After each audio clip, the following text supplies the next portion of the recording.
The Kings and Queens of Heaven is our part 2. I will say that when I first learned this technique from Solar's book, it was called Unifying the Polarities.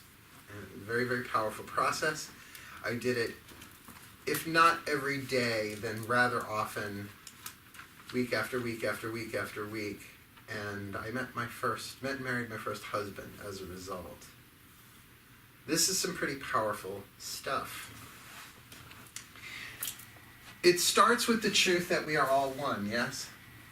That from that oneness, the first separation we experience coming into a body is choosing a gender, right? Male body, female body. And all of the identity that comes along with that, all of the collective gender pain and suffering for each. So in every lifetime, you've had to choose one or the other, one or the other, one or the other. But the truth of who you are, the angel that you truly are, is without gender. Spirit has no gender. It is pure oneness.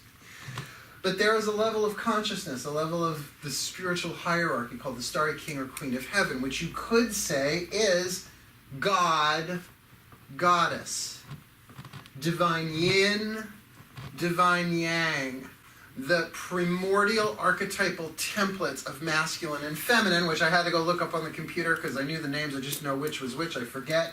The anima and the animus.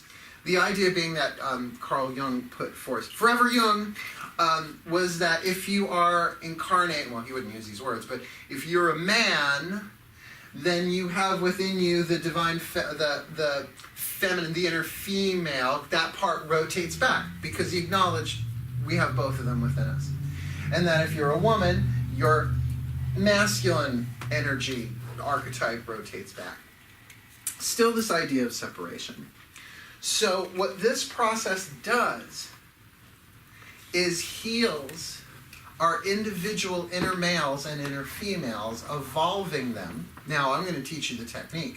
I've never seen somebody do it once and never have to do it again. Heals them and then unites them in a sacred marriage within. Now, every relationship that you have with another human being in this world, in any life, is based on this template. Doesn't matter which gender you are now or were at the time. Every relationship that you have with women is a mirror of your own issues in your anima. Any relationships that you have with men is a mirror of your relationships with the animus. Now, I will tell you, in this life, I did not necessarily come in to heal my relationships with women. Get along with them really well. Why? I don't want to have sex with you. So much easier. Not an issue. Can you imagine the lynching that would go on if I was heterosexual in this work? As it is, women come, Mark, I had a dream about you. I'm like, wasn't me. Wasn't me. I like dick. That pretty much ends the conversation right there. But it's my relationship with men. Why? Because chances are, and I don't know this for absolute sure, that I've had more lifetimes as women than I have as men. In one life, I was called a daughter of doom. Probably a relative of the Borgias. That I would be subtle and poison their shit. Not to mention, I've been a prostitute in other lives, just a plain old hooker. So I have had to heal those relationships reincarnationally in this life. Yeah. Abandoned children, etc., etc., etc. But once I learned this technique, it shifted things.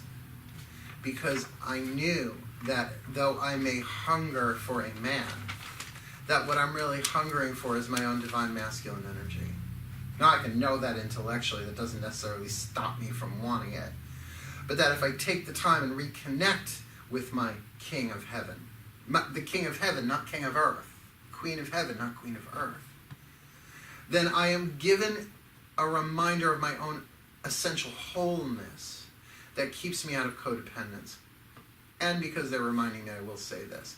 If you are contracted to be on the path of true love, which I will be doing a lecture on that next year, path of true love is a warrior's path. It takes a warrior's courage. And it is about forgiveness, and it is about unconditional love, which means every relationship you have, not just the romantic, the goal is to respond with unconditional love and forgiveness and acceptance over and over and over again, so that you are healed and purified regardless of what happens to the other person. Not easy. Simple, not easy. Margaret.